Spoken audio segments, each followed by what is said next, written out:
How did you handle a conflict with a coworker, supervisor, or manager? This question is often asked to see how you are able to manage conflict and work as part of a team. The interviewers are looking for examples of real-life situations and how you handled them.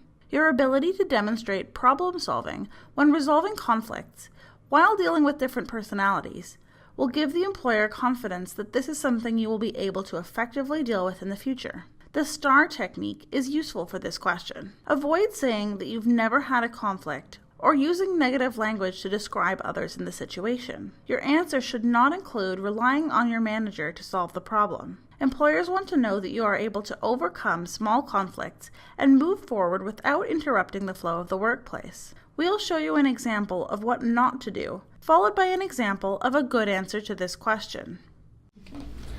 Tell me about a time when you experienced a conflict with a coworker, manager, or supervisor, and how did you handle it?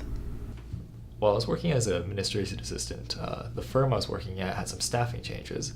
They had me working with a manager I hadn't worked with before. The manager seemed to be having some obvious communication errors and didn't really know how to do her job.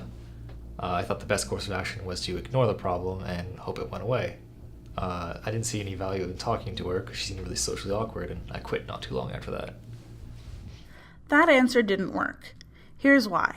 He didn't solve the problem. He used negative language to describe the other people involved in the conflict, and he showed he didn't work well with the team. Now let's look at how he could have done better. While I was working as an administrative assistant, the firm I was working at was having some staffing changes. I was asked to support a manager I had previously worked with before.